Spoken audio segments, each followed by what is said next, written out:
ಈಶಾನ್ಯ ಭಾಗಗಳಲ್ಲಿ ಈ ದೇಶದ ಸೈನಿಕರು ಅವರ ಆಹಾರದ ಪದ್ಧತಿ ಹೆಂಗೆ ಅಂತ, ನ್ಯಾಚುರಲ್ ಆಗಿ ನಾವು ಕಾಶ್ಮೀರದಲ್ಲಿರಬೇಕಾದ್ರೆ ಅಥವಾ ಪಾಕಿಸ್ತಾನದ ಗಡಿ ಭಾಗಗಳಲ್ಲಿರಬೇಕಾದ್ರೆ, ಪ್ಲೇನ್ ಇರಬೇಕಾದ್ರೆ ನಮಗೆ ಬೇಕಾದಂಥ ತರಕಾರಿಗಳು, ಬೇಕಾದಂಥ ಫ್ರೂಟ್ಸ್ಗಳು ಸಿಗ್ಬೋದು. ಆದರೆ ಈ ನಾರ್ತ್ ಈಸ್ಟಲ್ಲಿ, ಈಶಾನ್ಯ ಭಾಗದಲ್ಲಿ ಸೈನಿಕರ ಆಹಾರ ಪದ್ಧತಿನೇ ಬೇರೆ ಅಂತ.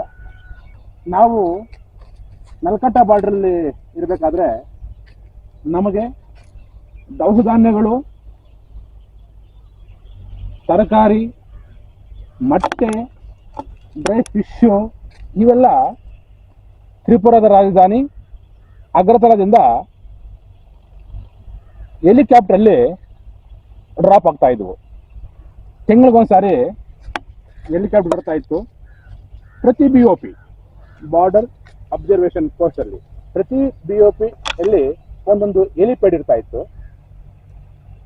ಆ ಹೆಲಿಪ್ಯಾಡ್ಗೆ ತಿಂಗಳ ಕೊನೆಯ ಒಂದು 20-25 ತಾರೀಕು ಸಮೀಪ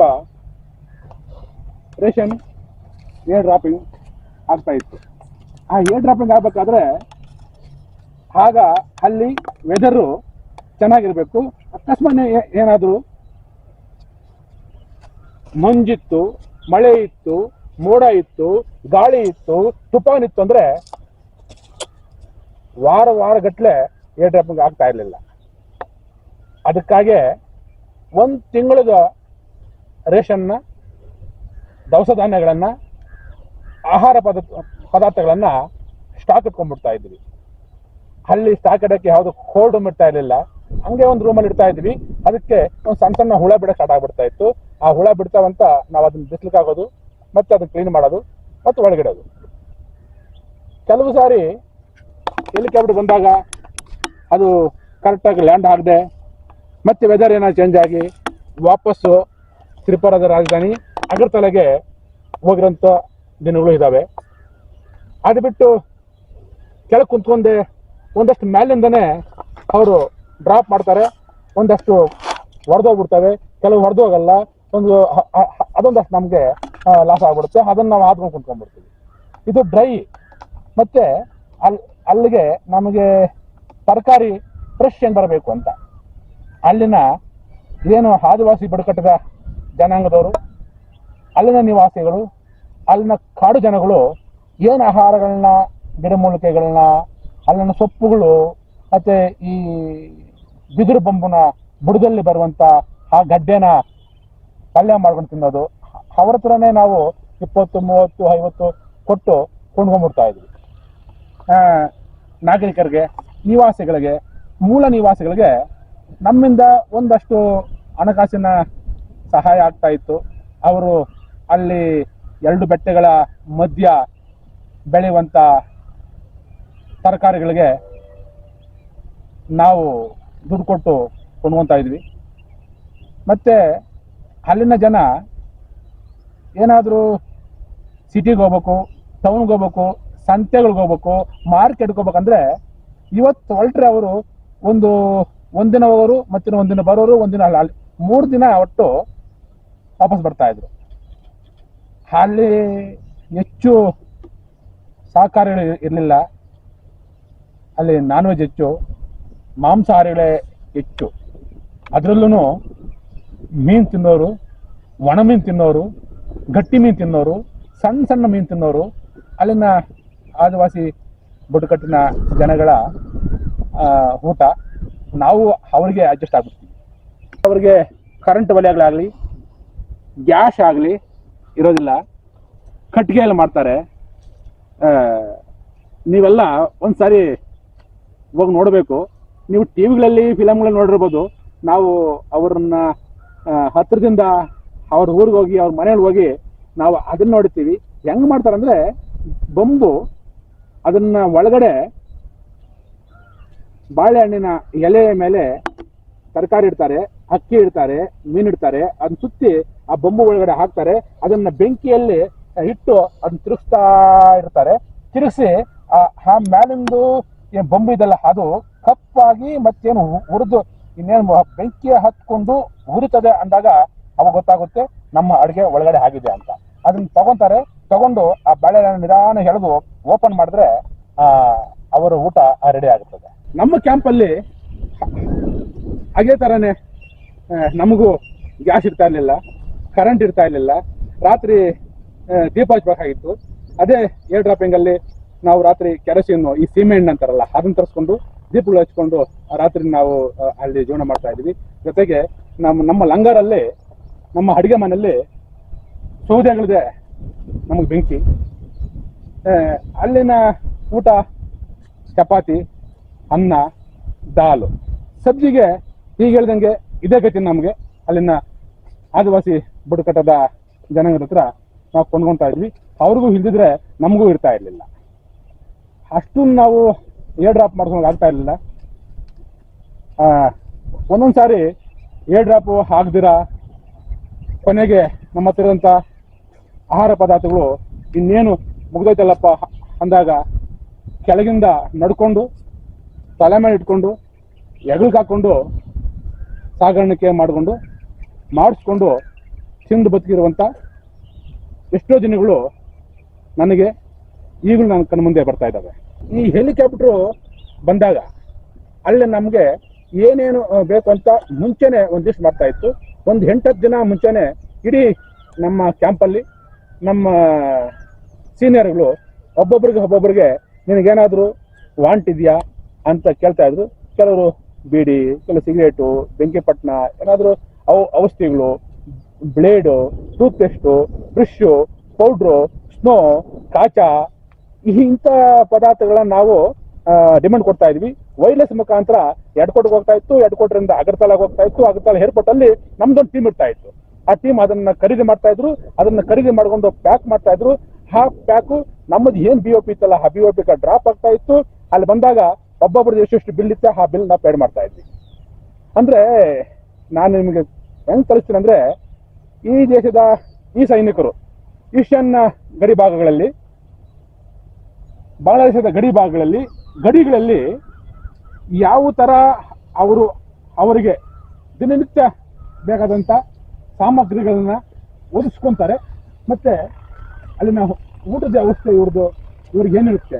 ಯಾಕಂದ್ರೆ ಹಮ್ಮಮ್ಮನಲ್ಲೇ ಈ ಮಿಲಿಟರಿ ಅವ್ರನ್ನ ನಮ್ಮನ್ನ ಏನ್ ಕೇಳ್ತಾ ಅಂದ್ರೆ, ಸರ್ ಅಲ್ಲಿ ಊಟ ಏನಿರ್ತಾ ಇತ್ತು, ನೀವು ಹೆಂಗಿರ್ತಾ ಇದ್ರಿ, ಏನು ಊಟ ಮಾಡ್ತಾ ಇದ್ರಿ, ನೀವು ಅಲ್ಲಿ ಊಟ ನಿಮ್ಗೆ ಹೆಂಗ್ ಬರ್ತಾ ಇತ್ತು, ಅಲ್ಲಿಗೆ ಹೆಂಗ್ ಬೇಯಿಸ್ತಾ ಇದ್ರಿ, ಬೇಯಿಸೋಗೊಬ್ರು ಇರ್ತಾ ಇದ್ರಾ, ನೀವೇ ಬೇಯಿಸ್ತಾ ಇದ್ರಾ, ಅಲ್ಲಿಗೆ ಹೆಂಗೆ ನೀವು ತಗೊಂಡೋಗ್ತಾ ಇದ್ರಿ ಅಂತ ನಾರ್ಮಲ್ ಕ್ವಶನ್ ಕೇಳ್ತಾರೆ. ಅವ್ರಿಗೆಲ್ಲ ತಿಳಿಲಿ ಅಲ್ಲಿನ ನಮ್ಮ ಇದು ಅಂತ ನಾನು ಇವತ್ತು ಒಂದಷ್ಟು ಅಲ್ಲಿನ ಆಹಾರ ಪದ್ಧತಿ ಮತ್ತೆ ಅದನ್ನ ಹೆಂಗೆ ನಾವು ಡ್ರಾಪ್ ಮಾಡ್ಕೊತೀವಿ, ಹೆಂಗೆ ಅದನ್ನ ಬೇಯಿಸಿ ತಿಂತೀವಿ, ಮತ್ತೆ ನಮಗೆ ಬೇಕಾಗಂತ ದಿನನಿತ್ಯದ ಸಾಮಾನುಗಳನ್ನ ನಾವು ಆರ್ಡರ್ ಮಾಡಿ ಹೆಂಗ್ ಖರೀದಿ ಮಾಡ್ಕೊಂತೀವಿ ಅನ್ನೋದನ್ನ ಒಂದು ಸಣ್ಣ ಝಲಕ್ಕು ನಾನು ನಿಮ್ಮ ಮುಂದೆ ಇವತ್ತು ಇಟ್ಟಿದ್ದೀನಿ. ತುಂಬಾ ಇಂಟ್ರೆಸ್ಟಿಂಗ್ ಇತ್ತು ನಿಮ್ಮ ಊಟ ತಿಂಡಿಯ ಕತೆ.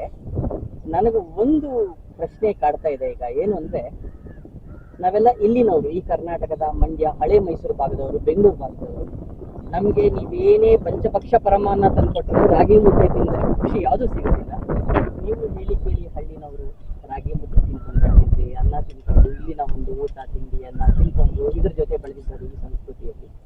ಸಡನ್ ಆಗಿ ನೀವು ಕಾಶ್ಮೀರ ಅಂತ ಕಡೆಗೆ, ಪಂಜಾಬ್ ಅಂತ ಕಡೆಗೆ, ನಾರ್ತ್ ಈಸ್ಟ್ ಅಂತ ಕಡೆಗೆ ಹೋದಾಗ ನೈಟ್ ಆನ್ ನೈಟ್ ನಿಮ್ಗೆ ನಿಮ್ಮ ಊಟದ ಒಂದು ಶೈಲಿಯನ್ನ ಬದಲಿಸ್ಕೋಬೇಕಾಗತ್ತೆ. ಇದ್ದಕ್ಕಿದ್ದಾಗೆ ಮುದ್ದೆ ಇಲ್ಲ, ಚಪಾತಿ ಇರಬಹುದು, ಅದು ಒಣಗಿರೋ ಚಪಾತಿ ಇರಬಹುದು, ಅಥವಾ ಬಿಸಿ ಇಲ್ಲದೆ ಇರೋಂಥದ್ದು ಇರಬಹುದು. ಈ ರೀತಿ ಕಷ್ಟದಲ್ಲಿ ಈ ರೀತಿ ಕಷ್ಟಕ್ಕೆ ಅಂದ್ರೆ ಒಂದು ನಿಮ್ಗೆ ಒಂದು 5-10 ವರ್ಷ ಆದ್ಮೇಲೆ ಅದು ಅನುಭವ ಆಗ್ತದೆ. ಹೇಗಾಯ್ತು ನಿಮಗೆ? ಹೇಗೆ ನಿಮ್ಮ ಪ್ರಶ್ನೆ ತುಂಬಾ ಸೂಕ್ಷ್ಮವಾಗಿದೆ ಮತ್ತೆ ಗಂಭೀರವಾಗಿದೆ. ನಿಜ, ಇದಕ್ಕೆಲ್ಲ ನಮ್ಮ ದೇಶಭಕ್ತಿ ಅನ್ಬೋದು. ಯಾಕೆಂದ್ರೆ ನಮ್ಮನ್ನ ಒಂದು 17-18 ವರ್ಷಕ್ಕೇನೆ ನಾವು ಸೈನಿಕ ಹೋಗ್ಬಿಡ್ತೀವಿ. ಹಿಂಗಾಗಿ ನಾವು 18-19 ವರ್ಷಕ್ಕೆ ಸೈನಿಕ ಸೇರಿದಾಗ ನಿಜ ಸರ್ ಕೇಳಿದ್ದು ನಿಜಾನೇ. ಇಲ್ಲಿ ನಾವು ಹಳ್ಳಿ ಜನ ಉಪ್ಪಿಟ್ಟು, ಕೇಸರಿ ಬಾತು, ಸಿರಾ, ಜೋಳ ರೊಟ್ಟಿ, ಚಪಾತಿ, ಮುದ್ಯ ತಿಂದು ಇಲ್ಲಿ ಇರ್ತೀವಿ. ಆದ್ರೆ ಅಲ್ಲಿ ಹೋದ್ಮೇಲೆ ಅಲ್ಲಿನ ಊಟ ನಿಜವಾಗ್ಲೂ ಚೇಂಜ್ ಆಗುತ್ತೆ. ಚೇಂಜ್ ಆಗ್ಬೇಕಾದ್ರೆ ನಮಗೂ ಒಂದೊಂದ್ಸಾರಿ ಅನಿಸ್ತಾ ಇತ್ತು, ಯಾಕೋ ಬಾಯಿ ರುಚಿ ಇಲ್ಲ, ಯಾಕೋ ಇದೊಂದು ತರ ಇದೆ, ಇಲ್ಲಿ ನಮ್ ದಂಡು ಸೊಪ್ಪಿಲ್ಲ, ಇದು ಸೊಕ್ಕ ಸೊಪ್ಪಿಲ್ಲ ಇಲ್ಲಿ ಅಂತ ಒಂದೊಂದ್ಸಾರಿ ಅನಿಸ್ಬಿಡ್ತಾ ಇತ್ತು ನಿಜ. ಅಂದ್ರೆ ಸಂಕಟ ಬಂದಾಗ ವೆಂಕಟರಮಣ ಅಂದಾಗ ಮತ್ತೆ ಯಾಕೆ ಕಾಲಕ್ಕೆ ತಕ್ಕಂಗೆ ನಾವು ಹೋಗ್ಬೇಕು ಅಂತ ಇರುತ್ತೆ. ಇದನ್ನ ನಮಗೆ ಮೂಲ ತರಬೇತಿ ಏನು 9 ತಿಂಗಳು ನಾವು ಮೂಲ ತರಬೇತಿ ಪಡಿತೀವೋ ಆಗ ನಮ್ಮ ಉಸ್ತಾದಗಳು ನಮಗೆ ತಿದ್ದಿ ತೀಡಿ ನಮ್ಮನ್ನ ರೆಡಿ ಮಾಡ್ತಾರೆ. ನಾವು ತಿನ್ನೋದಕ್ಕೆ ಮುಖ್ಯ ಅಲ್ಲ, ನಾವು ದೇಶ ಮುಖ್ಯ. ನಮಗೆ ಮುಂಚೆ ನಮ್ಮ ದೇಶ ಆಮೇಲೆ ನಮ್ಗೆ ಊಟ ಅನ್ನೋ ಮಟ್ಟಕ್ಕೆ ನಮ್ಮನ್ನ ಮಾಡ್ತಾರೆ. ನಿಧಾನವಾಗಿ ನಾವು ಅಲ್ಲಿನ ಊಟಕ್ಕೆ ಅಡ್ಜಸ್ಟ್ ಆಗ್ಬಿಡ್ತೀವಿ. ಈ ಹೆಂಗೆ ಈ ಊಟ ಅಂದ್ರೆ ನಿಜ ಒಂದೊಂದು ಸ್ಟೇಟ್ ಅಲ್ಲಿ ಒಂದೊಂದು ಊಟ. ನಮ್ಮ ಕರ್ನಾಟಕದಲ್ಲಿ ಇರುವಂತ ಒಂದು ರುಚಿ ಇದೇ ಪಕ್ಕದ ತಮಿಳ್ನಾಡಿಗೆ ಹೋದ್ರೆ ಯಾಕೋ ಉಪ್ಪು ನೀರು ಊಟ ಸರಿಯಿಲ್ಲ ಅಂತ. ಈ ಪಕ್ಕದ್ದು ಆಂಧ್ರಗೆ ಹೋದ್ರೆ ಇಲ್ಲಿ ಯಾಕೋ ನೀರು ಸಪ್ಪೆ ಇದಾವೆ, ಊಟ ಸಪ್ಪೆ ಇದೆ ಅಂತ ಹೇಳ್ತೀವಿ. ಆದ್ರೆ ಈಗ ಕರ್ನಾಟಕ ಈಗ ತಮಿಳ್ನಾಡು ಬಿಟ್ಟು ಸಾವಿರಾರು ಕಿಲೋಮೀಟರ್ಗಳು 8 ರಾಜ್ಯಗಳನ್ನ ನಾವು ದಾಟಿ ಗಡಿ ಭಾಗಕ್ಕೆ ಹೋದಾಗ ನಿಜವಾಗ್ಲೂ ಅಲ್ಲಿನ ಊಟದ ಪದ್ಧತಿ ಚೇಂಜ್ ಆಗುತ್ತೆ. ಊಟನ ನಾವು ನಿಧಾನವಾಗಿ ಹಂತವಾಗಿ ನಮ್ಮ ಬಾಡಿಗೆ ಕೊಟ್ಟಾಗ ನಮಗೆ ನಮ್ಮ ಊಟನ ಒಂದಷ್ಟು ಕಲಿತಾ ಬರ್ತೀವಿ. ಆ ಊಟಲ್ಲಿ ನಾವು ರುಚಿ ಹಾಗೂ ನೆಮ್ಮದಿ ಸಂತೋಷನ ಕಾಣ್ತಾ ಬರ್ತೀವಿ. ಅಲ್ಲಿ ರೊಟ್ಟಿಗಳು ಮಾಡ್ತೀವಿ, ರೊಟ್ಟಿಗಳನ್ನ ಕೆಳಗಡೆ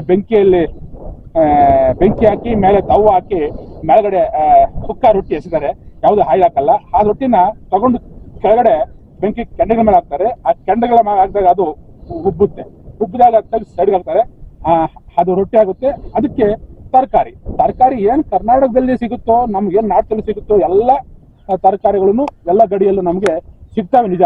ಆದ್ರೆ ಆ ತರಕಾರಿಯ ಟೇಸ್ಟ್ ಇದೆಯಲ್ಲ ಅದು ನಿಜವಾಗ್ಲೂ ಚೇಂಜ್ ಆಗುತ್ತೆ. ಅಲ್ಲಿನ ಊಟಕ್ಕೆ ನಾವು ನಿಧಾನವಾಗಿ ಹೊಂದ್ಕೊಬೇಕಾಗುತ್ತೆ. ಶುರುವಾಗಿ ನನಗೂ ಸಹ ಅನಿಸಿತ್ತು, ಏನು ಈ ಊಟ ಹೆಂಗ್ ನಮ್ಗೆ ಊಟ ಇರ್ತಾ ಇತ್ತು, ನಾನು ನಿಜವಾಗ್ಲೂ ಬಂದಿದ್ದು ಸರಿಲ್ವೋ, ಯಾಕೆ ನಾನು ಬರ್ಬೇಕಾಗಿತ್ತು ಅಂತ ಅಂದ್ಕೊಂಡಂತ ದಿನಗಳೂ ಉಂಟು. ಅವಾಗ ಅನ್ಕೊಂತಾ ಇದ್ದೆ, ಬರೀ ಊಟ ಅಲ್ಲ, ಈ ಊಟದಿಂದ ನಮ್ಮ ಜೀವನ ಆಗೋದಿಲ್ಲ. ನಾನು ಮಾಡ್ತಾ ಇರೋ ದೇಶ ಸೇವೆ ಅದು ಮುಖ್ಯ. ನನಗೆ ಊಟ ಬೇಕು, ತಿನ್ನೋದಕ್ಕೆ ಬದುಕಬಾರ್ದು, ಬದುಕೋಕ್ಕೋಸ್ಕರ ತಿನ್ನಬೇಕು ಅಂತ ಅಲ್ಲಿನ ಆ ಊಟದ ವ್ಯವಸ್ಥೆಗೆ ನಾವು ಅಡ್ಜಸ್ಟ್ ಆಟೋಮೆಟಿಕ್ಲಿ ಆಗಿಬಿಡ್ತೀವಿ. ಯಾವಾಗ ನಮಗೆ ಯಾಕೆ ಊಟ ಇವತ್ತು ಸರೋಗ್ತಾ ಇಲ್ಲ, ಟೇಸ್ಟ್ ಇಲ್ಲ, ಹೊಟ್ಟೆ ತುಂಬಿಲ್ಲ, ಸಾಕು ಒಂದು 2 ರೊಟ್ಟಿ ತೆಗೆದ್ಬಿಟ್ಟು ಎತ್ಬಿಡೋಣ ಅಂತ ಅನಿಸಿದಾಗ ಮನಸ್ಸು ಸಮಾಧಾನಕ್ಕೋಸ್ಕರ ಅನ್ಕೊಂತಾ ಇದೀವಿ. ಇನ್ನೇನು 2 ತಿಂಗಳು ಇಡುತ್ತೋ, ಇನ್ನು 1.5 ತಿಂಗಳು ಇಳುತ್ತೋ, ಇನ್ನು 1 ತಿಂಗಳು ಇಳುತ್ತೋ, ನಾನು ರಜಕ್ಕೆ ಹೋಗ್ತೀನಿ. ರಜಕ್ಕೆ ಹೋದಾಗ ನಮ್ಮ ಅಮ್ಮನ ಕೈಲಿ ರಾಗಿ ಮುದ್ದೆ ಮಾಡಿಸ್ಕೊಳ್ಳೋಣ, ನಾಟಿ ಕೋಳಿ ಸಾರು ಮಾಡಿಸ್ಕೊಳ್ಳೋಣ, ಸೊಪ್ಪು ಸಾರು ಮಾಡಿಸ್ಕೊಳ್ಳೋಣ, ಬೇಳೆ ಸಾರು ಮಾಡಿಸ್ಕೊಳ್ಳೋಣ, ಟೊಮೆಟೊ ಗೊಜ್ಜು ಮಾಡಿಸ್ಕೊಳ್ಳೋಣ, ಪುಳಿಯೋಗರೆ ಮಾಡಿಸ್ಕೊಳ್ಳೋಣ, ಚಪಾತಿ. ಹಿಂಗೆ ಆಸೆ ಇಟ್ಕೊಂಡು ಆ 2 ತಿಂಗಳನ್ನ, 1.5 ತಿಂಗಳನ್ನ, 1 ತಿಂಗಳನ್ನ, 15 ದಿನ, ಒಂದು ವಾರನ ಕಳಿತೀವಿ. ಹಂಗಾದ್ರೂ ಸ್ವಲ್ಪ ನಮ್ಗೆ ಆ ಸಮಯ ಕಳೀತಾ ಇತ್ತು, ತಿನ್ನಕ್ ಹೋಗ್ತೀವಿ ಅಂತ. ಆ ಸಮಯ ಬಂದಾಗ ರಜೆಗೆ ಬರ್ತಾ ಇದೀವಿ. ರಜೆಗೆ ಬಂದು ನಮಗೆ ಹಬ್ಬ ಅಂದ್ರೆ ಒಂದಷ್ಟು ನಾವು ನಮ್ಮ ಸಂಬಂಧಿಕರ ಜೊತೆ, ಸ್ನೇಹಿತರ ಜೊತೆ, ಅಪ್ಪ ಅಮ್ಮ ಜೊತೆ, ತಮ್ಮಂದ್ರ ತಂಗಿನ ಜೊತೆ ಬೆರ್ಕೊಂಡಾದ್ರೆ ಒಂದಷ್ಟು ಸಡಗರ ನಮಗೆ ಬೇಕಾಗಿದ್ದು ಅಡುಗೆ ಈಗ ಮಾಡಿ ತಿಂತೀವಿ ಅಂತ. ರಜೆಗೆ ಬಂದಾಗ ನಾವು ಅಷ್ಟೇ ಅಲ್ಲ, ಏನ್ ನಾವು ಗಡಿ ಭಾಗಗಳಲ್ಲಿ ಊಟ ಮಾಡ್ಬೇಕಾದ್ರೆ ಯಾಕೋ ರುಚಿ ಇಲ್ವಲ್ಲ, ಯಾಕೋ ಸಪ್ಪಿದೆಯಲ್ಲ, ಊಟ ಸೇರ್ತಾ ಇಲ್ವಲ್ಲ ಅಂತಂದಾಗ ಏನ್ ನಾವು ಆಸೆ ಇಟ್ಕೊಂಡ್ತಾ ಇದ್ದೀವಿ. ಆ ಆಸೆಗಳಿಗೆ ಪೂರಕವಾಗಿ ಮನೆಗೆ ಬಂದಾಗ ಗಡಿಯಲ್ಲಿ ಊಟ ಮಾಡ್ತಾ ನಮ್ಗೆ ಯಾಕೋ ಊಟ ರುಚಿ ಇಲ್ಲ, ಸಪ್ಪಗಿದೆ, ಉಪ್ಪಿಲ್ಲ, ಹುಣ್ಸೆನಿಲ್ಲ ಅಂತ ಕೈ ಬಾರಿ ನಮ್ಗೆ ಅನಿಸಿದಾಗ ನಾವು ಊರಿಗೆ ಹೋಗ್ತೀನಿ ಅಂತ ಅಂದ್ಕೊಂಡ್ವಿ. ನಿಜ, ಊರಿಗೆ ಬಂದಾಗ ನಮಗೆ ಸಡಗರ ಒಂದಷ್ಟು ಎಲ್ರೂ ಸೇರೋದು ನೋಡೋದು, ಜೊತೆಗೆ ಏನು ತಿನ್ನಬೇಕು ಅಂತ ಅಂದ್ಕೊಂಡಿದೀವಲ್ಲ ಅದನ್ನು ಪೂರೈಸಬೇಕು ಅಂತ. ಮನೆಗೆ ಬಂದಾಗ ಮುದ್ದೆಗಳನ್ನ ನಾವು ಒಂದು ತಿನ್ನೋರು 2-2, 3-3 ಮುದ್ದೆಯನ್ನು ತಿಂದಿರೋದು ಉಂಟು. ಅರ್ಧ ಕೆಜಿ 1 ಕೆಜಿ ಚಿಕನ್ ನನಗೇನು ಆಗ್ತಾ ಇರಲಿಲ್ಲ, ಅದಕ್ಕೆ ಹೆಚ್ಚು ತಿಂದಿರೋದುಂಟು. ಅಷ್ಟೇ ಅಲ್ಲದೆ ಊರಲ್ಲಿ ಒಂದಷ್ಟು ಸ್ನೇಹಿತರುಗಳು, ನನ್ನ ಅಪ್ಪನ ಸ್ನೇಹಿತರುಗಳು ಜಯರಾಮನ್ನ ಒಂದ್ಸರಿ ಮನೆಗೆ ಊಟಕ್ಕೆ ಕರಿಬೇಕು ಅಂತ ಅವ್ರ ಮನೆಗೆ ಏನಾದ್ರೂ ಸ್ಪೆಷಲ್ ಮಾಡಿದಾಗ ಊಟಕ್ಕೆ ಕರೆದು ನಮಗೆ ನಾವು ಬೇಕಾಗಿದ್ದ ಅಡುಗೆನೇ ಮಾಡಿ ಹೊಟ್ಟೆ ತುಂಬ ಊಟ ಕೊಟ್ಟು ನಮಗೆ ಹಾರೈಸ್ತಾ ಇದ್ರು, ನಮಗೆ ಸ್ಫೂರ್ತಿ ಆಗ್ತಾ ಇದ್ರು. ಜೊತೆಗೆ ನೆಂಟರುಗಳು ಚಿಕ್ಕಪ್ಪನ ಮನೆ, ಚಿಕ್ಕಮ್ಮನ ಮನೆ, ಅತ್ತೆ ಮನೆ, ತಾತನ ಮನೆ, ಅಜ್ಜಿ ಮನೆ ಅಂದ್ಕೊಂಡು ನಮ್ಮ 1 ತಿಂಗಳು ರಜಾ ಹೆಂಗೆ ಹೋಗ್ಬಿಡ್ತಾ ಇತ್ತು ಗೊತ್ತಾಗ್ತಾ ಇರಲಿಲ್ಲ. ಈ ಮಧ್ಯದಲ್ಲಿ ಒಂದು ಸ್ವಲ್ಪ ನನಗೆ ವಾಪಸ್ ಮತ್ತೆ ಬಾರ್ಡರ್ ಕಡೆ ನೆನಪು. ಹೆಂಗೆ ನೆನಪು ಅಂದರೆ, ಇಲ್ಲಿ ಹೊಟ್ಟೆ ತುಂಬಿತು, ಸಾಕಾಯಿತು, ವಾಪಸ್ಸು ರೊಟ್ಟಿ ಯಾವಾಗ ತಿಂತೀನಿ, ದಾಲ್ ಯಾವಾಗ ತಿಂತೀನಿ ಅಂತ ಆ ಕಡೆ ಊಟದ್ದು ನೆನಪು. ಮತ್ತೆ ನನ್ನ ಸ್ನೇಹಿತರು ಅವರು ರಜೆ ಹೋಗ್ಬೇಕಾಗಿತ್ತು, ರಜಾ ಹೋದ್ರು, ಅವ್ನ ಮದುವೆ ಇತ್ತು, ರಜಾ ಸಿಕ್ತೋ ಇಲ್ಲೋ ಅವನಿಗೆ ಅಂತ ಆ ಕಡೆ ನೆನಪು. ಈ ಮನಸ್ಸಿನ ಸ್ಥಿತಿ ಮನುಷ್ಯನಿಗೆ ಹೆಂಗಿರುತ್ತೆ ಅಂದರೆ, ಆ ಕಡೆ ಹೋದಾಗ ಈ ಕಡೆ ನೆನಪು, ಈ ಕಡೆ ಬಂದಾಗ ಆ ಕಡೆ ನೆನಪು.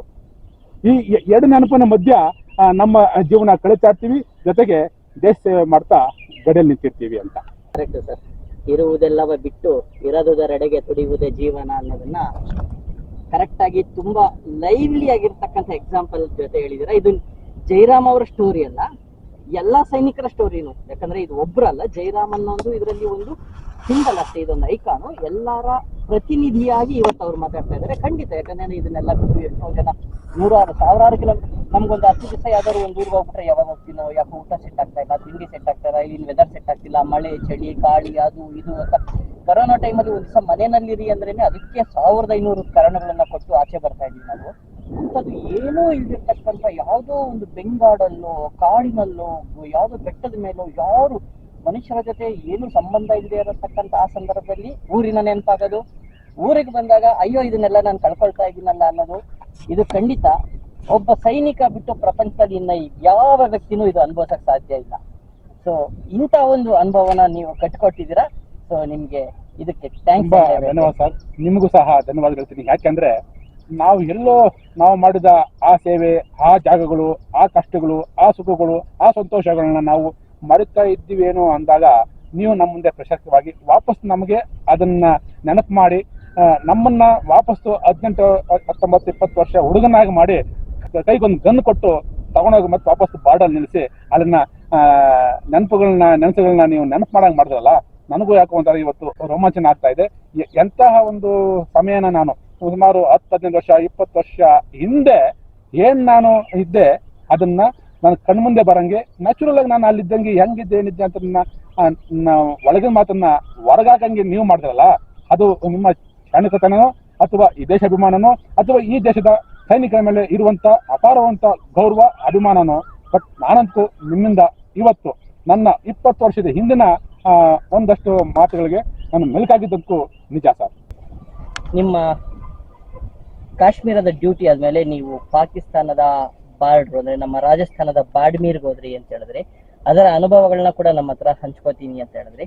ಈ ರಾಜಸ್ಥಾನ, ಬಾಡ್ಮೀರ್, ಪಾಕಿಸ್ತಾನದ ಬಾರ್ಡರ್, ಬಹುಶಃ ನೀವು ಇದ್ದಿದ್ದ ಟೈಮಲ್ಲಿ ಅನ್ಸುತ್ತೆ ಕಾರ್ಗಿಲ್ ಯುದ್ಧ ಶುರುವಾಗಿದ್ದಂತಹ ಒಂದು ಸಮಯ, ಆ ಒಂದು ಕಾಲಘಟ್ಟ, ಆ ಒಂದು ಅನುಭವ ಹೇಗಿತ್ತು, ಬಾಡ್ಮೀರ್ನಲ್ಲಿ ನಿಮ್ಮ ಜೀವನ ಶೈಲಿ ಹೇಗಿತ್ತು ಅನ್ನೋದ್ರ ಬಗ್ಗೆ ಹೇಳಕ್ಕಾಗತ್ತಾ ಸರ್? ನಾನು 1993 ಆಗಸ್ಟಿಂದ 9-10 ತಿಂಗಳ ಕಾಲ ಮಧ್ಯಪ್ರದೇಶದ ಇಂದೂರಿನಲ್ಲಿ ಮೂಲ ತರಬೇತಿ ಮುಗಿಸ್ಕೊಂಡು ಜಮ್ಮು ಮತ್ತು ಕಾಶ್ಮೀರಕ್ಕೆ ಹೋಗಿದ್ದೆ ನಿಜ. ಅಲ್ಲಿ ಒಂದಷ್ಟು ದಿನ ಸೇವೆ ಸಲ್ಲಿಸಿ ಅಲ್ಲಿಂದ ವಾಪಸ್ಸು ಪಾಕಿಸ್ತಾನದ ಗಡಿ ಭಾಗ ರಾಜಸ್ಥಾನದ ಬಾಡ್ಮೀರ್ ಜಿಲ್ಲೆಗೆ ಪ್ರವೇಶ ಮಾಡ್ತೀವಿ. ಮೊದಲನೇ ಅನುಭವ, ಗಡಿ ಭಾಗನ ಸೇರ್ತಾ ಇದ್ದೀವಿ. ಗಡಿ ಭದ್ರತಾ ಪಡೆಯ ಯೋಧ ಅಂತ ನಾನು ಟ್ರೈನಿಂಗ್ ಮುಗಿದ ಮೇಲೆ ಕಾಶ್ಮೀರದಲ್ಲಿ ಡ್ಯೂಟಿ ಮಾಡಿ ಮೊದಲನೇ ಬಾರಿ ರಾಜಸ್ಥಾನದ ಬಾಡ್ಮೀರ್ ಜಿಲ್ಲೆಯ ಪಾಕಿಸ್ತಾನ ಗಡಿಗೆ ಎಂಟ್ರಿ ಆಗಬೇಕಾದ್ರೆ ಒಂದು ಕುತೂಹಲ, ಇನ್ನೊಂದು ಅಲ್ಲಿ ಬಿಸಿಲು ಹೆಚ್ಚು ಅಂತ. ಹೆಂಗೆ ಬಾಡ್ಮೀರು ರಾಜಸ್ಥಾನದ ಗಡಿ ಭಾಗದಲ್ಲಿರುವಂಥ ಒಂದು ಜಿಲ್ಲೆ. ಬಾಡ್ಮೀರ್ ಜಿಲ್ಲೆಯಿಂದ ಬಾಡ್ಮೀರ್ ರೈಲ್ವೆ ಸ್ಟೇಷನ್ನಿಂದ ಗಡಿಭಾಗಕ್ಕೆ ಹೋಗ್ಬೇಕಾದ್ರೆ ಮುನಾವಾ ಅಂತ ಒಂದು ರೈಲ್ವೆ ಸ್ಟೇಷನ್ ಇದೆ. ಬಹುಶಃ ಆ ಮುನಾವಾ ರೈಲ್ವೆ ಸ್ಟೇಷನ್ನು ಈ ಕಡೆ ಹಿಂದೂಸ್ತಾನ ಮತ್ತು ಪಾಕಿಸ್ತಾನ ಎಡನನ್ನ ಜೋಡಿಸುತ್ತೆ. ಅಲ್ಲಿ ರೈಲ್ವೆ ಪಟ್ಟಡಿ ಟಚ್ ಇದೆ. ಆ ಕೊನೆಯ ರೈಲ್ವೆ ನಿಲ್ದಾಣದಲ್ಲಿ ನಾವು ಇಳಿತೀವಿ. ಅಲ್ಲಿಗೆ ನಮ್ಮ ಗಡಿ ಭಾಗದಿಂದ ನಮ್ಮ ಬೆಟಾಲಿಯನ್ನ, ನಮ್ಮ ಕಂಪನಿಯ, ನಮ್ಮ ಪ್ಲಾಟೂನ್ನ ಒಂದಷ್ಟು ಯೋಧರು ನಮ್ಮನ್ನು ಗಡಿ ಕರ್ಕೊಂಡು ಹೋಗೋಕ್ಕೆ ಒಂಟೆಗಳ ಮೇಲೆ ಬರ್ತಾರೆ. ಅಲ್ಲಿನ ಸಾಧನೆ ಅಂದರೆ ಒಂಟೆಗಳೇ ಅಂತ. ಒಂಟೆಗಳಲ್ಲಿ ನಾವು ಪ್ರಯಾಣ ಕಲಿಸ್ಬೇಕು. ಆ ಭಾಗಗಳಲ್ಲಿ ಯಾವುದೇ ಬಸ್ಸುಗಳು, ಕಾರುಗಳು, ಜೀಪುಗಳು, ಮೋಟ್ರ್ ಬಸ್ಗಳು ಹೋಗೋಕ್ಕಾಗಲ್ಲ. ಯಾಕಂದರೆ ಮರಳುಗಾಡು, ಮರಳು ಟಿಬ್ಬಗಳು. ಸೊ ನಮ್ಮನ್ನು ಕರ್ಕೊಂಡು ಹೋಗೋಕ್ಕೆ ಬಂದಂಥ ಆ ಒಂಟೆಗಳ ಮೇಲೆ ನಾವು ನಮ್ಮ ಸಾಮಾನುಗಳನ್ನು ಕಟ್ಕೊಂಡು, ಬೆಡ್ಡಿಂಗ್ ಹಾಕ್ಕೊಂಡು, ಸೂಟ್ ಕೇಸನ್ನು ಕಟ್ಕೊಂಡು ಮುಂದೆ ಒಬ್ಬರು ಕುಂತ್ಕೊತಾರೆ. ಅದರಿಂದ ನಾವು ಕುತ್ಕೊಬೇಕು. ತಮಾಷೆ ಅಂದರೆ ಒಂಟೆ ಮೇಲೆ ಮೊದಲನೇ ಬಾರಿ ಕುಂತಂಥ ಅನುಭವ. ಅವಾಗಂತೂ ನಮಗೆ ಒಂಟೆ ಮೇಲೆ ಕುಂತ್ಕೊಬೇಕು. ಸವಾರಿ ಮಾಡುವ, ಆ ಒಂಟೆಗಳ ಮೇಲೆ ಕುಂತ್ಕೊಂಡು ಪ್ರಯಾಣ ಮಾಡುವ ಕಾತುರ, ಒಂದಷ್ಟು ಭಯ. ಯಾಕೆಂದ್ರೆ ಒಂಟೆಗಳ ಮೇಲೆ ಪ್ರಯಾಣ ಮಾಡೋದೂ ಅಷ್ಟು ಸಲೀಸಲ್ಲ. ಅದ್ರ ಗೊತ್ತಿರಬೇಕು.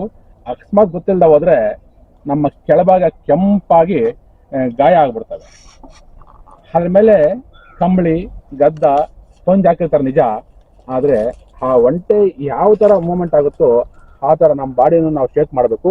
ಇಲ್ಲ ನಾವು ಗಟ್ಟಿಯಾಗಿ ಭಯ ಪಡ್ಕೊಂಡು ಹಂಗೆ ಕುಂತ್ಕೊಂಡ್ಬಿಟ್ರೆ ನಮ್ಮ ಈ ಕೆಳಭಾಗ ಸೌದು ಸೌದು ಸೌದು ಕೂದಲು ಕಿತ್ತೋಗ್ತವೆ.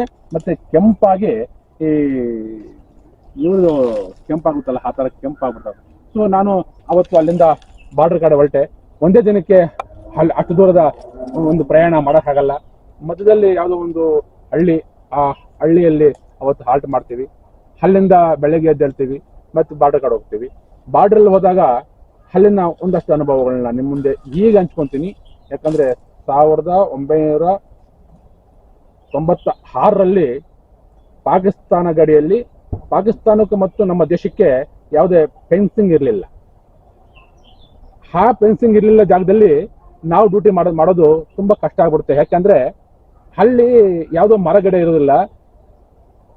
ಎಷ್ಟು ದೂರ ನೋಡಿದ್ರು ಮರಳ ಟಿಬ್ಬಗಳು.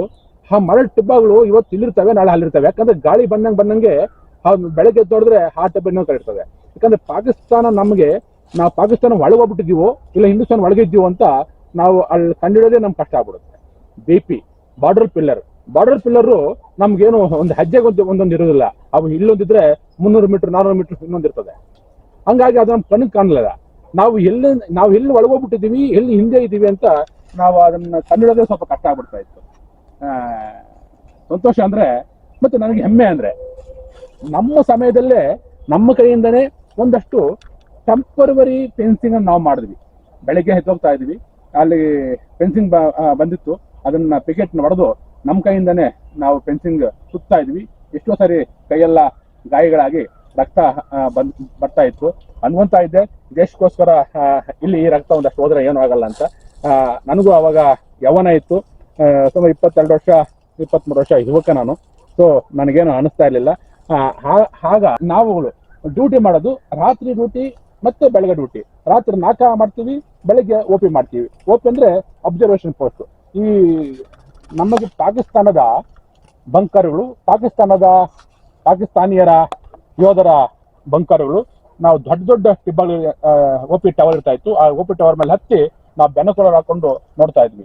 ಕಷ್ಟ ಅಂದ್ರೆ ಅಲ್ಲಿ ನೀರಿನ ಕಷ್ಟ. ನೀರಿಗೆ ತುಂಬಾ ಕಷ್ಟ ಆಗ್ತಾ ಇತ್ತು. ನೀರು ನಾನು ಏನ್ ಹೇಳಿದಲ್ಲ, ಇವಾಗ ನಾವು 2 ದಿನ ಪ್ರಯಾಣ ಮಾಡ್ಕೊಂಡು ಒಂಟೆ ಮೇಲೆ ಬಂದ್ವಿ ಅಂತ. ಅಲ್ಲಿಂದ ಟ್ಯಾಂಕರ್ ಬರ್ತಾ ಇತ್ತು. ಟ್ಯಾಂಕರ್ ಬಂದು 3-4 ದಿವಸ ಮತ್ತೆ ಬರ್ತಾ ಇತ್ತು. ನಮಗೆ ನೀರಿನ ತುಂಬಾ ಕೊರತೆ ಆವಾಗಿತ್ತು. ಸತ್ಯ ಇವಾಗ ಆ ಕೊರತೆ ಇಲ್ಲ. ಈಗ ತುಂಬಾ ಚೆನ್ನಾಗಿ ಆ ಬಾರ್ಡರ್ ಆಗ್ಬಿಟ್ಟಿದೆ. ಆ ಕೊರತೆ ಸಮಯದಲ್ಲಿ ನಾವು ನೀರನ್ನ 3 ದಿವಸಕ್ಕೋಸ್ಕರ ಸ್ನಾನ ಮಾಡ್ತಾ ಇದ್ವಿ. 4 ದಿನಕ್ಕೋಸ್ಕರ ನಾವು ಬಟ್ಟೆಗಳನ್ನ ನೆನಾಕಿ ಬಿಸಿಲಾಗ್ತಾ ಇದ್ವಿ. ಹಿಂಗಾಗಿ ನೀರನ್ನ ಬಹಳಷ್ಟು ಕಮ್ಮಿ ಯೂಸ್ ಮಾಡ್ಕೊಂಡು ನಾವು ಮಾಡ್ತಾ ಇದ್ವಿ. ಊಟ ಮಾಡ್ಬೇಕಾದ್ರೂ ಸಹ ನಮ್ಗೆ ರೊಟ್ಟಿಯಲ್ಲಿ, ದಾಳಲ್ಲಿ ಮತ್ತೆ ಅನ್ನದಲ್ಲಿ ಜೋರ ಹಗದಾಗ ಆ ಮರಳನ್ನ ತಿಂತಾ ಇದ್ದೀವಿ ಅಂತ ನಮ್ಗೆ ಮೆಸೂಸ್ ಆಗ್ತಾ ಇತ್ತು. ಕರ್ರ ಅಂತ ಇತ್ತು. ಮರಳು ಅಲ್ಲಿ ವಿಶೇಷವಾಗಿರುತ್ತೆ. ನಮ್ಮ ಮರಳಿದ್ದಂಗೆ ದಪ್ಪ ದಪ್ಪ ಮರಳು ಇರೋದಿಲ್ಲ, ಒಂದು ಪೌಡ್ರ್ ತರ ಸಣ್ಣದಿರ್ತದೆ. ಅದು ಮೋಸ್ಟ್ಲಿ ಇಂಗ್ಲಿಷ್ ಅಲ್ಲಿ ಅದನ್ನ ಡ್ಯೂನ್ ಅಂತಾರೆ. ಆ ಡ್ಯೂನ್ ಅಂತ ಒಂದು ಮೂವಿ ಬಂದಿರ್ತು. ಮತ್ತೆ ಕನ್ನಡದಲ್ಲಿ ಪ್ರಸಿದ್ಧವಾದಂತಹ ಮೂವಿ ವಿಷ್ಣುವರ್ಧನ್ದು ಮುತ್ತಿನ ಹಾರ ಫಿಲಂ ಅಲ್ಲಿ ಸಹ ತಾವು ಅದೇ ಪಾಕಿಸ್ತಾನ ಗಡಿ ರಾಜಸ್ಥಾನದ ಆ ಮರಳು ಗುಡ್ಡಗಳನ್ನ, ಆ ಡ್ಯೂನ್ಸ್ ನ ನೀವು ನೋಡಿರ್ಬೋದು ಅಂತ ನಾನು ತಿಳ್ಕೊಂತೀನಿ. ಅವು ವಿಶೇಷ ಅಂದ್ರೆ ಅವು ಇವತ್ತು ಇಲ್ಲಿರ್ತವೆ, ನಾಳೆ ಅಲ್ಲಿರ್ತವೆ. ಹಂಗಾಗಿ ನಾವು ಕೆಲವಾರು ಬಾರಿ ನಮ್ಮ ಗಡಿ ಭಾಗನ ಬಿಟ್ಟು ಒಂದಷ್ಟು ಪಾಕಿಸ್ತಾನ ಒಳಗೆ ಹೋಗ್ಬಿಟ್ಟಿರೋದು ಉಂಟು ಅಂತ. ಮತ್ತೆ ಅವಾಗ ಗೊತ್ತಾಗ್ತಾ ಇತ್ತು ನಾವು ಒಳಗೆ ಬಂದ್ಬಿಟ್ಟಿದ್ದೀವಿ ಅಂತ, ಮತ್ತೆ ವಾಪಸ್ ತಿರ್ಸ್ಕೊಂಡು ಬರ್ತಾ ಇದ್ವಿ. ಹಿಂಗಾಗಿ ಅಲ್ಲಿನ ಬಿಸಿಲು ಕಾಶ್ಮೀರದಲ್ಲಿ ಏನ್ ನಾನು ಸರ್ವಿಸ್ ಮಾಡಿದೆ ಆಗ ಮೈನಸ್ ಇರ್ತಾ ಇತ್ತು, ಇಲ್ಲಿ ಪ್ಲಸ್ ಅಲ್ಲಿ ಇರ್ಬೇಕಾಗಿ ಬಂದ್ಬಿಡ್ತು. ಇದಕ್ಕೆ ಈ ಸೈನಿಕ ಯಾವತ್ತು ಪ್ಲಸ್ಗೂ ಸರಿ ಮೈನಸ್ಗೂ ಸರಿ ಅಂತ. ಬೆಂಗಳೂರಲ್ಲಿ ಇರೋಂಥ ಈ ತಾಪಮಾನಕ್ಕೂ ಮತ್ತೆ ಕಾಶ್ಮೀರಕ್ಕೂ ಮತ್ತು ಬಾಡ್ಮೀರಿನ ಗಡಿ ಭಾಗಕ್ಕೂ ಅಜಗಜ ಅಂತರ. ಅಂತಹ ಒಂದು ಪ್ಲಸ್ ತಾಪಮಾನದಲ್ಲಿ ತುಂಬಾ ಸೆಕೆ ಆಗ್ತಾ ಇತ್ತು. ಅಲ್ಲಿ ನಾವು ಒಟ್ಟಿಗೆ ಬಿಸಿಲು ಅಂದ್ರೆ ನಾವು ವಾಟರ್ ಬಾಟ್ಲಲ್ಲಿ ಏನಾದ್ರು ನೀರು ಇಟ್ಕೊಂಡು ಹೋಗಿದ್ದಿದ್ರೆ ಆ ಬಾಟ್ಲು ಬಿಸಿ ಮಾತ್ರ ಆಗ್ತಾ ಇರಲಿಲ್ಲ, ಅದು ಮೆಲ್ಟ್ ಆಗ್ಬಿಡ್ತಾ ಇತ್ತು. ಇಷ್ಟ್ರ ಮಟ್ಟಿಗೆ ಅಲ್ಲಿ ಬಿಸಿಲಿದೆ ಅಂದ್ರೆ ನೀವು ಇಮೇಜ್ ಮಾಡ್ಕೊಳ್ಳಿ ಇನ್ನೆಷ್ಟು ಬಿಸಿಲಿತ್ತು ಅಂತ. ಹಂಗಾಗಿ ಅಲ್ಲಿ ಸಾಗಲ್ ಅಂತ ಒಂದು ವಾಟರ್ ಬಾಟ್ಲನ್ನ ಬಟ್ಟೆಯಲ್ಲಿ ಮಾಡಿರ್ತಾ ಇದ್ರು. ಅದು 5 ಲೀಟರ್ದು 6 ಲೀಟರ್ದು 8 ಲೀಟರ್ದು ಬ್ಯಾಗ್ ತರ ಇರ್ತಾ ಇತ್ತು. ಅದ್ರಲ್ಲಿ ನೀರು ಹಾಕ್ತಾ ಇದ್ವಿ, ಅದನ್ನ ಇಟ್ಕೊಳೋ ತರ ಇರ್ತಾ ಇತ್ತು. ಅದಕ್ಕೊಂದು ಮುಚ್ಚಳ ಇರ್ತಾ ಇತ್ತು. ಅದನ್ನ ತಗೊಂಡೋಗಿ ನಾವು ಯಾವ್ದೋ ಬಾಡ್ಮೀರಲ್ಲಿ ನಮಗೆ ಕುಡಿಯೋಕೆ ಹಾಲಿಗೆ ಮೊಸರಿಗೆ ಏನು ಕಡಿಮೆ ಇರಲಿಲ್ಲ. ಯಾಕೆಂದ್ರೆ ಗಡಿ ಭಾಗದಲ್ಲಿ ಸಹ ಡಾವಣಿಗಳು ಅಂತ ಈ ಅಲ್ಲಲ್ಲೇ ಒಂದು 20, 30, 50 ಮನೆಗಳ ಒಂದು ಹಳ್ಳಿ ಇರ್ತಾ ಇತ್ತು. ಆ ಹಳ್ಳಿಗಳಲ್ಲಿ ಈ ಮೇಕೆ, ನಾಟಿ ಹಸುಗಳು ಇವು ತುಂಬಾ ಇರ್ತಾ ಇದ್ವು. ಅವುಗಳ ಹಾಲನ್ನ ಅವರು ನಮಗೆ ಮಾರಾಟ ಮಾಡ್ತಾ ಇದ್ರು. ನಾವು ಬೆಳಿಗ್ಗೆ ಅದೇ ಒಂಟೆಯಲ್ಲಿ ಕ್ಯಾನ್ ಕಟ್ಕೊಂಡು ಇಬ್ಬರು ಆ ಹಳ್ಳಿಗೆ ಹೋಗ್ತಾ ಇದ್ವಿ. ಅಲ್ಲಿಂದ ಹಾಲು ತರೋದು, ಅದನ್ನೇ ನಾವು ಮೊಸರು ಮಾಡೋದು, ಮಜ್ಜಿಗೆ ಮಾಡೋದು, ಮತ್ತೆ ತುಪ್ಪನೂ ಎಲ್ಲ ಸಿಗ್ತಾ ಇತ್ತು. ಒಟ್ಟಾರೆ ಪ್ಯೂರ್ ನಾಟಿ ಹಸುವು ಮೇಕೆ ಹಾಲನ್ನ ಮಜ್ಜಿಗೆನ, ಮೊಸರನ್ನ ಮತ್ತು ತುಪ್ಪನ ತಿಂದಂತ ಅದೃಷ್ಟವಂತ ಆಗಿನ ಕಾಲದ ಒಬ್ಬ ಸೈನಿಕ ನಾನು ಅಂತ ನನಗೆ ಇವಾಗೂ ಹೆಮ್ಮೆ ಇದೆ. ಬಹುಶಃ ನಾನು ಇವತ್ತು 50 ವರ್ಷ ವಯಸ್ಸಿನಲ್ಲಿ ಈ ಬೆಂಗಳೂರು ಸಿಟಿಯಲ್ಲಿ ಆಕ್ಟಿವ್ ಆಗಿ ಓಡ್ತಾ ಇದ್ದೀನಿ ಅಂದ್ರೆ ಬಹುಶಃ ಅವತ್ತಿನ ಆ ಊಟ ಏನು ಅಂತ ನನಗೆ ಅವಾಗ ಅನ್ಸುತ್ತೆ. ಸಾಮಾನ್ಯ ನೋಡಿರ್ಬೋದು, ರಾಜಸ್ಥಾನಿ ಲಾರಿ ಡ್ರೈವರ್ಗಳಿರ್ತಾರೆ, ಎಷ್ಟು ದಷ್ಟಪುಷ್ಟವಾಗಿರುತ್ತೆ. ಬಹುಶಃ ನೀವು ನಮ್ಮ ಕರ್ನಾಟಕಕ್ಕೆ ಬಂದಂತ ಈ ಲಾರಿ ಡ್ರೈವರ್ಗಳನ್ನ ಗಮನಿಸಿರ್ಬೋದು. ಅವ್ರು ಎಷ್ಟು ದಟ್ಪುಟ್ಟವಾಗಿ, ಹೊಟ್ಟೆ ಇಲ್ಲದೆ ಗಟ್ಟಿಮುಟ್ಟಾಗಿ, ಅಂದ್ರೆ ಇದಕ್ಕೆಲ್ಲ ಕಾರಣ ಅಲ್ಲಿನ ಬಾಜ್ರಾ ಅಂತಾರೆ, ಬಾಜ್ರಾಕ ರೊಟ್ಟಿ, ಗೋಧಿ ರೊಟ್ಟಿ, ಅಲ್ಲಿನ ತುಪ್ಪ, ಪ್ಯೂರ್ ಹಾಲು, ಮೊಸರು, ಇವೇ ಕಾರಣ ಇರ್ಬೋದು. ಅದರಲ್ಲಿ ಒಂದಷ್ಟು ಪರ್ಸೆಂಟು ನನ್ನ ಬಾಡಿಯಲ್ಲಿ ಇದೆ ಅಂತ ನನಗೆ ಹೆಮ್ಮೆ ಪಡ್ತಾ ಇರ್ತೀನಿ. ನೆರಳಲ್ಲೋ ಒಂದು ಗಿಡದ ಇದರಲ್ಲೋ ತಗಲಾಕಿದ್ರೆ ಅದ್ರಲ್ಲಿ ಮಾತ್ರ ಒಂದು ಸ್ವಲ್ಪ ಹೊತ್ತು ನಮಗೆ ಒಂದು ನಾರ್ಮಲ್ ಆದಂತ ಒಂದು ತಣ್ಣಗ ನೀರು ನಮಗೆ ಸಿಗ್ತಾ ಇತ್ತು. ನಾವು ಬಾಟ್ಲಿ ತಗೊಂಡೋಗಿದ್ರೆ ಗ್ಯಾರಂಟಿ ಮೆಲ್ಟ್ ಆಗ್ತಾ ಇತ್ತು.